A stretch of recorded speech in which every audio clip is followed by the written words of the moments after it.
இன்னைக்கு Chennai IT city, IT park அப்படின்னு சொன்னா OMR. அந்த OMR எதுல கட்டியிருக்கிறாங்க?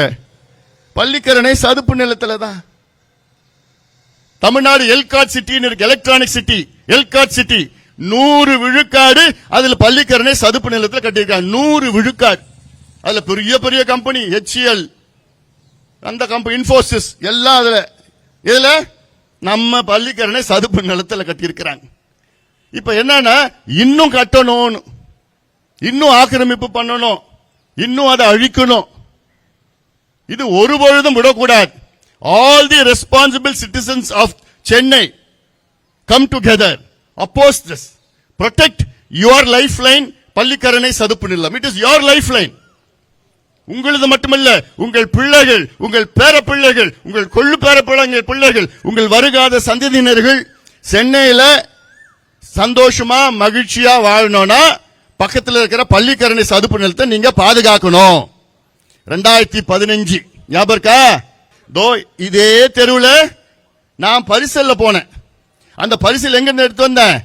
என் தொகுதி அப்ப தர்மபுரியில இருந்து எடுத்து வந்தேன். ஒகேனக்கல்ல இருந்து பரிசில் எடுத்து வந்தேன்னா போட் இல்ல, பரிசல் எடுத்து வந்து 20 பரிசில் எடுத்து வந்து ஆயிரக்கணக்கான மக்களை காப்பாத்தின இந்த தெருவில், அசோக் நகர்ல இருந்து இந்த தெருவில் இருந்து எல்லாமே இங்க 15 அடி தண்ணி.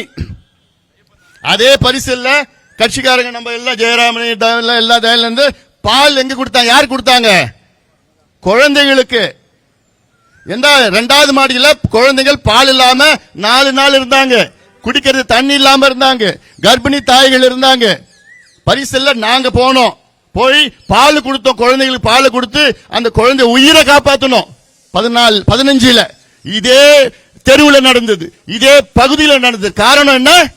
பள்ளிக்கரணை சதுப்பு நிலத்தை அழிச்சு அழிச்சு அழிச்சு இந்த தண்ணி அங்க போக முடியாத ஒரு சூழல். அப்பெல்லாம் இங்க லைவ் டெலிகாஸ்ட், சோசியல் மீடியா எல்லாம் இல்ல, அந்த அளவுக்கு இல்ல. அதனால்தான் அங்க டிரைனேஜ் இல்லைன்னா சென்னை மக்கள் வெள்ளம். இப்போ அடையாறு ஆறுல இருந்தா தண்ணி இங்க வந்தது. அடையாறு ஆறு இப்ப பள்ளிக்கரணை சதுப்பு நிலம் இப்ப 2500-3000 ஏக்கர் தான் இருக்கு. இந்த சதுப்பு நிலத்துக்கு வடிகால் எங்க இருந்து வருது தெரியுமா? 250 கிலோமீட்டர் பரப்பளவுல, 250 கிலோமீட்டர் பரப்பளவுல அதுல கிட்டத்தட்ட 65 பெரிய ஈரநிலம், வெட்லேண்ட் 65. சார் வந்து 130 சொல்றாரு, அது அவருக்கு எக்ஸ்பர்ட், அவர் தான். நமக்கு தெரிஞ்ச ஒரு பெருசு பெருசு இப்போ செம்பரம்பாக்கம் ஏரி எடுத்துங்க, அதான் பெரிய ஏரி சென்னை சுத்தி, அது 3.7 TMC கொள்ளளவு கொண்டது. அதனுடைய டிரைனேஜ் எங்க? அடையாறு ஆறு. ஆனா அதுக்கு முன்பு அந்த செம்பரம்பாக்கம் ஏரிக்கு வர தண்ணி வந்து அதுல இந்த பக்கம் பள்ளிக்கரணைக்கு தான் போயிட்டு மீதி தண்ணி தான் அதுல செம்பரம்பாக்கத்து வருது. அப்போ பள்ளிக்கரணை அந்த சிஸ்டம் நல்லா இருந்ததுன்னு வச்சு, வரத்து கால்வாய் அகலமா இருந்தது, தடை இல்லாம இருந்ததுன்னா அந்த தண்ணி எல்லாமே அங்க பள்ளிக்கரணை போயிடும். தாம்பரம், பல்லாவரம், குரோம்பேட்டு, ஆலந்தூர், இங்கெல்லாம் சென்னைக்கு வெள்ளம் வரக்கூடாதுன்னா பள்ளிக்கரணை நல்ல வகையான பயன்பாட்டில் இருக்கணும். Smooth functioning of Pallikaranai marshland. இல்ல அது சுருக்கி அதை அடைச்சி அதை நாசப்படுத்திங்கன்னா வருஷம் வருஷம் வெள்ளம் வரும், சென்னைக்கு வெள்ளம் வரும்.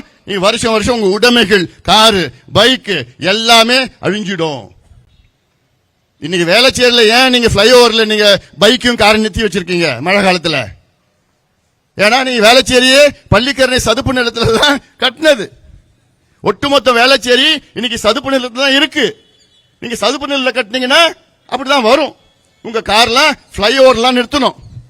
இப்ப இருக்கிற சதுப்பு நிலத்தை நீங்க அழிச்சீங்கன்னா பிளைஓவர் கூட பத்தாது, அதுக்கு மேல தண்ணி போயிடும். இதெல்லாம் நீங்கள் சிந்திக்க வேண்டும், ஆட்சியாளர்கள் சிந்திக்க வேண்டும். ஆட்சியாளர்கள் சிந்திப்பாங்களான்னு தெரியல. கடந்த ஆண்டுகளை நாம் பார்த்துட்டோம், நொந்து போயிருக்கிறோம்.